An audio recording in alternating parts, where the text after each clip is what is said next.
Bom dia a todos, graça e paz do Senhor Jesus seja com todos nós. Uma ótima quarta-feira para todos. Hoje é dia 14 de setembro de 2022. Seja muito bem-vindo ao nosso devocional de hoje. E nesta quarta-feira, dando sequência aí à nossa maratona de leitura bíblica, nós vamos falar dos Salmos 75 e 76 e Apocalipse 18. Na verdade, vamos focar aí no nosso estudo da manhã em Apocalipse capítulo 18 e o tema do devocional de hoje é a destruição da Babilônia. Vamos ler um texto aqui já para a gente poder introduzir o assunto e aí a gente começa a conversar sobre este capítulo 18 então de Apocalipse. Então, Apocalipse 18, versículo 1 e 2 diz assim: depois disso, vi outro anjo que descia dos céus, tinha grande autoridade, e a terra foi iluminada por seu esplendor. Ele bradou com voz poderosa: caiu a grande Babilônia. Ela se tornou habitação de demônios e antro de todo espírito imundo, antro de toda ave impura e detestável. Então, o que vai acontecer a partir de agora são 3 ciclos finais de julgamentos: o quinto, o sexto e o sétimo. Esses julgamentos serão contra a trindade falsa, né? A chamada trindade falsa, que é a Babilônia, a besta e Satanás. São os 3 que formam aí uma trindade falsificada. Cada um deles representa, obviamente, um próprio símbolo. A Babilônia, por exemplo, ela representa a falsa religião, ou a religião irreal, a religião que não é a religião verdadeira. E o que vai acontecer agora é que Deus então vai começar a julgar, nesse quinto ciclo de julgamentos, a Babilônia, a famosa sedutora dos irmãos, aquela que seduz os irmãos, engana os irmãos com um culto falso, com uma fé falsa, com uma espiritualidade falsa. Então, o que vai acontecer aqui, basicamente, essa destruição aí da Babilônia vai ser basicamente em 3 pontos, né, em 3 momentos. Seria ali o primeiro momento, a queda dela, depois, um segundo momento, como que os santos vão ser preservados, e aí um terceiro momento, essa condenação irreversível. Deus então destrói completamente essa religião falsa, essa sedutora dos irmãos. Aqui é importante dizer que, ao contrário do que muitos pensam, né, a Babilônia não é uma religião em si, né? Não é a religião XYZ ou as religiões falsas, não. É um espírito religioso, é um engano de deuses falsos. Esse engano de deuses falsos, ele pode acometer qualquer pessoa de qualquer religião, de qualquer lugar do mundo. Então a ideia aqui não é uma maneira errada, é uma atitude errada. E isso é o que vai ser então desmascarado por Deus aqui. Os deuses falsos então serão desmascarados. A Babilônia seduziu os homens por muito tempo e as suas estratégias agora serão desmascaradas. Por quê? Como eu disse, a ideia aqui não é mostrar que a religião A, B ou C, ou a maneira, né? Porque tem gente que fala assim: não, eu não sou religioso, eu sou cristão. Gente, religião, quando a gente fala religião, é espiritualidade. Essa parte do homem que tem os seus hábitos, que tem as suas manias e as suas maneiras, né? E a Bíblia fala sobre isso. Hábitos, maneiras e atos religiosos que são saudáveis, que são em direção ao Deus verdadeiro, que são baseados em Cristo.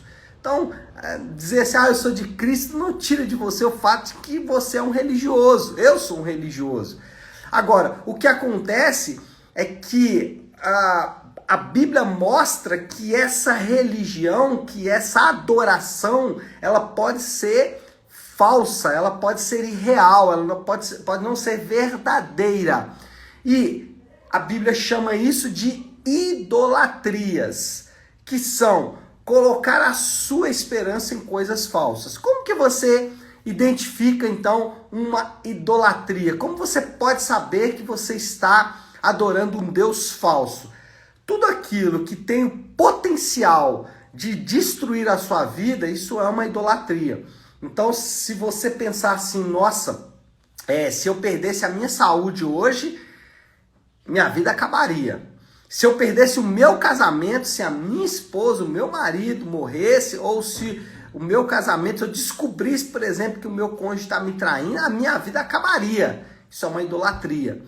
E Deus condena isso. Por quê? Porque nada pode ser suficiente para preencher o nosso coração a não ser Deus. Porque nós somos criados para isso. E quando isso não acontece, o nosso coração então revela uma idolatria. Revela um Deus falso. Bom, idolatrias, essa esperança falsa, esse vigor falso, confiança mal depositada, elas produzem algo muito singular. As idolatrias produzem maus hábitos. Você já deve ter ouvido aquela expressão muito comum que diz assim: você é fruto das suas escolhas. Mas isso não é verdade. Aliás, ou pelo menos não é toda a verdade. Por quê? Porque a Bíblia ensina que nós somos fruto daquilo que nós adoramos. Aquilo que nós adoramos, aquilo que enche o nosso coração, certamente manifesta-se para fora. Vou dar um exemplo aqui simples. Domingo, eu estava pregando na igreja sobre mulheres e homens também que devem se vestir com modéstia, decência e discrição.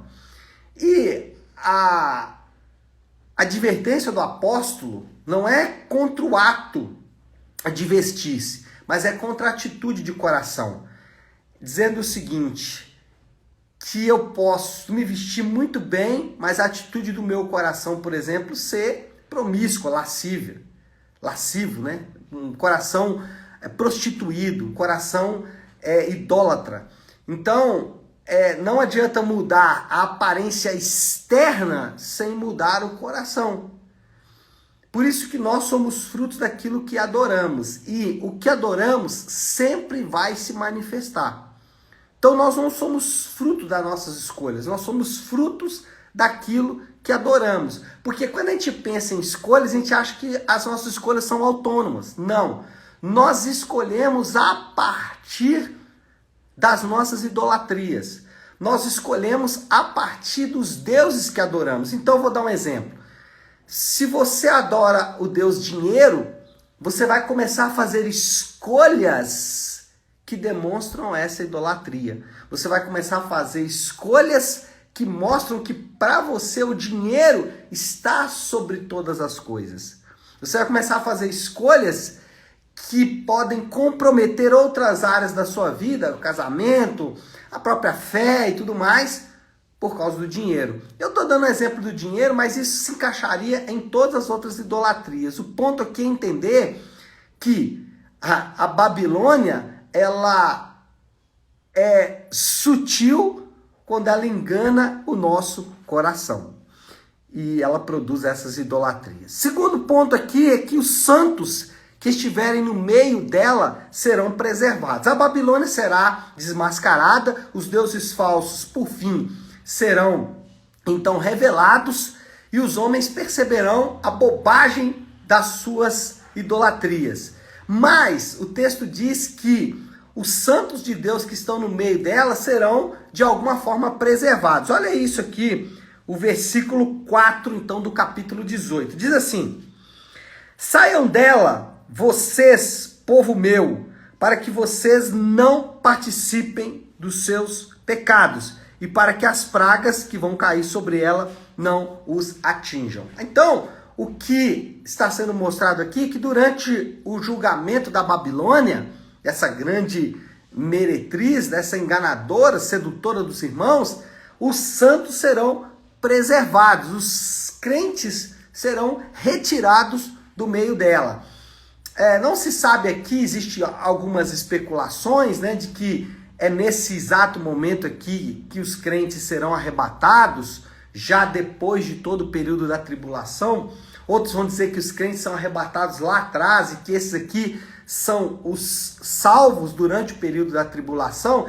E aí, não vale a pena especular muito aqui, é basicamente pensar que os crentes eles serão preservados. Na prática, isso é um conforto. Na prática, isso é uma amostra de que Deus está cuidando dos seus. Na prática, isso mostra que aqueles que são do Senhor, eles, durante o julgamento da Babilônia, que vai ser um julgamento terrível, você vai ler aqui aflição, dor, morte, destruição e tudo isso que vai acontecer no julgamento aqui da Babilônia, os crentes não vão enfrentar esse julgamento, eles serão preservados. Então isso é reconfortante, mas também isso é uma evidência. Isso é reconfortante. Os crentes serão retirados, mas isso também pode ser aqui uma evidência. Por quê? Se a pessoa não foi retirada, isso mostra que ela não é crente. Isso mostra que ela não está em Cristo. Isso mostra que ela não está salva. Então, por um lado é um conforto, mas por outro lado também é uma evidência. E aí a pergunta que se deve fazer é: qual é o nível de afeição pela Babilônia? Qual o meu nível de afeição pela Babilônia? Eu amo a Babilônia? Eu amo os deuses falsos? Eu amo as idolatrias? Então, pensar sobre como o meu coração é dirigido mostra para mim se eu estou em Cristo ou não. Quem dirige o meu coração? Quem dirige as minhas afeições? Quem dirige os meus amores? Quem dirige os meus impulsos, os meus hábitos? É Cristo ou é a Babilônia? Porque os crentes serão preservados, mas isso também mostra que se o seu coração, o meu coração, está apegado à Babilônia, está apegado aos deuses falsos, está apegado a essa sedutora dos irmãos, isso é um sinal perigoso. Então aqui é um conforto, mas também é uma evidência. Como está o coração? O coração está apegado à Babilônia? O coração está preso às idolatrias? Está preso a coisas que podem potencialmente destruir a minha vida? Isso é um problema. Terceiro, a condenação da Babilônia é irreversível. Versículo 21 do capítulo 18 diz assim: então um anjo poderoso levantou uma pedra do tamanho de uma grande pedra de moinho e lançou-a ao mar e disse: com igual violência será lançada por terra a grande cidade da Babilônia, para nunca mais ser encontrada. A destruição da Babilônia será completa e definitiva. Os deuses falsos, a sedutora dos irmãos, a grande meretriz, vai ser destruída de maneira definitiva. E aqui, volta a dizer, é importante lembrar que Deus não está se referindo a uma religião propriamente dita, a um grupo religioso. O grupo X, o grupo Y, não. No meio de todas as pessoas do mundo está espalhado os adoradores da Babilônia. Podem ser qualquer um. E aí o teste foi o que eu falei agora há pouco. Qual é o nível de afeição pela Babilônia? Qual é o nível de afeição pelos deuses falsos? Aqueles que prometem saciedade e não entregam. Mas aqui, quando a gente olha para essa condenação completa e definitiva da Babilônia, nós podemos aqui fazer uma aplicação muito direta, ainda que isso está referindo a algo que vai acontecer no futuro, que é a destruição da Babilônia. Ainda hoje estamos sujeitos a essa sedutora dos irmãos aí nos nossos dias. Contudo, nós podemos confiar e podemos também fazer uma aplicação para nós mesmos, dizendo o seguinte, que o juízo de Deus, ele não é brincadeira. Deus, ele vai julgar e Deus, ele vai definitivamente condenar os deuses falsos, seus adoradores e tudo mais. O juízo de Deus não é brincadeira. E nós podemos ver os efeitos do pecado aí por toda parte. Olha os efeitos do pecado ao seu redor. Olha os efeitos do pecado na sua própria vida. Mas principalmente, veja os efeitos do pecado na vida de Jesus. Olha o que o pecado fez com Jesus. Olha quanto sofrimento e dor o nosso Senhor teve que passar por causa do pecado. Olha quanta humilhação, quanta dor ele teve que suportar por causa do pecado. Os efeitos do pecado estão por toda parte. Por isso o crente ele não pode brincar com o pecado. Por isso o crente ele não pode tratar o pecado como algo irrelevante. Por isso o crente precisa perceber com clareza os efeitos nocivos do pecado e ser contrários a todos eles de maneira veemente e forte. Agora, esse texto diz que a Babilônia será julgada definitivamente. E aí nós podemos também encontrar um conforto. Porque aqueles que estão em Cristo, eles não vão enfrentar o juízo de Deus. Porque o juízo de Deus cairá-se sobre Jesus. Os crentes são justificados. Os crentes encontram justiça divina. Os crentes encontram a justiça de Cristo. E eles são revestidos dessa justiça pela fé. Eles são revestidos dessa justiça não por nenhum ato de justiça que eles fazem, mas eles são revestidos pela justiça de Cristo. É Cristo quem os justifica. É Cristo quem declara que eles estão livres de toda condenação. Então, a Babilônia será destruída, mas aqueles que estão em Cristo podem confiar que o seu juízo está completamente satisfeito em Cristo Jesus. Deus já satisfez a sua justiça em Cristo Jesus. Bom, moral da história então, para a gente resumir aí por causa do nosso tempo, qual é a moral da história? As falsas esperanças corroem o coração dos homens e prendem as suas mentes. E aí é fácil ver isso. As falsas esperanças, sejam elas financeiras, sociais, religiosas ou até mesmo políticas, elas só destroem a mente dos homens, prendem a mente dos homens, tornam cativa a mente dos homens. Os homens não conseguem raciocinar com clareza, mas principalmente corrói o coração dos homens. O coração fica afeito às mentiras da grande Babilônia. Somente Cristo é a esperança verdadeira. E aí eu já posso propor uma aplicação final. Se Cristo é a esperança verdadeira, quais são as suas esperanças? Você que está me ouvindo nessa manhã, se a sua esperança é o próximo presidente da República, se a sua esperança está firmada no dinheiro que você vai ganhar, na saúde que você tem, no casamento que você cultivou, na igreja que você frequenta, a sua esperança vai te deixar na mão em algum momento.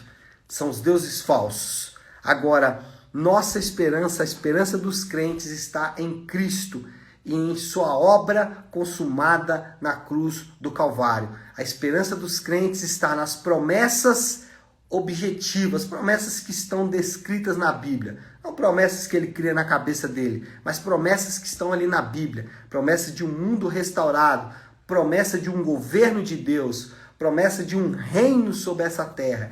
Essas promessas é que devem encher o coração dos crentes. Tá certo, meu povo?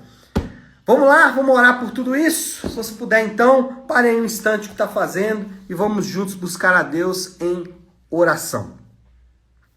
Querido Deus, Pai de amor e graça, diante do Senhor nos colocamos nesta manhã, reconhecendo, meu Deus, que a Babilônia exerce ainda alguma influência sobre as nossas vidas. Reconhecemos que o nosso coração é tendencioso, mas também pedimos, meu Deus, que assim como o Senhor preserva os homens de serem condenados junto com a Babilônia, que o Senhor possa nos ajudar a que possamos perceber as sutilezas dos falsos deuses e nos livrar, Pai, destas idolatrias que tanto corroem o nosso coração e prendem a nossa mente.